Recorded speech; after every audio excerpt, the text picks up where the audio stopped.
আসসালামু আলাইকুম বন্ধুরা, ভিডিওটা উপরের দিকে ঠেলে দিবে না। তোমাদের নিশ্চয় একটা জমি আছে, আর জমিটা অবশ্যই রেজিস্ট্রি হয়ে গেছে। বিশেষ করে যাদের জমি রেজিস্ট্রি হয়ে গেছে তারা কিন্তু বলে রাখি, জমির মালিক কিন্তু এখনও হতে পারোনি। জমি রেজিস্ট্রি হয়ে গেলেই তুমি জমির মালিক নও। জমি ততক্ষণ না তুমি জমির মালিক হবে যতক্ষণ তুমি একটি খাজনা দিয়ে একটি কমপ্লিট নামপত্তন না করছো। আর নামপত্তন করলেও মনে রাখতে হবে, নামপত্তন করলেও কিন্তু তুমি জমির মালিক নও যতক্ষণ না তুমি হোল্ডিং আলাদা করে না খুলে তোমার নামে খাজনা না দিচ্ছ।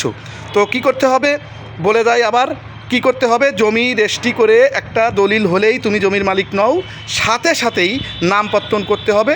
এবং নামপত্তন করার পরই তোমার ভূমি অফিস থেকে অবশ্যই আলাদা করে হোল্ডিং তোমার নামে খুলতে হবে। হোল্ডিং খোলার সাথে সাথেই খাজনাটা দিতে হবে।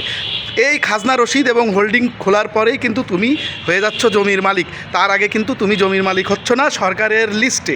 অতএব মনে রাখতে হবে, রেজিস্ট্রি হওয়ার পরই সাথে সাথে কোনো সময় কালক্ষেপণ না করে জলদি তুমি তোমার নামপত্তনটি করে ফেলো। এবং নামপত্তনের সাথে কিন্তু সবথেকে বড় যে জিনিসটা সংশ্লিষ্ট সেটা হচ্ছে গিয়ে হোল্ডিং নাম্বার আলাদা করে খুলে তোমার নামে খাজনা যখনই আসবে তখনই হয়ে যাচ্ছে তুমি জমির মালিক। তো আমার ভিডিওটা ভালো লাগলে, এসব পরামর্শগুলো তোমাদের কাছে ভালো লাগলে অবশ্যই শেয়ার করে অন্যদেরকে জানিয়ে দেওয়ার চেষ্টা করবা।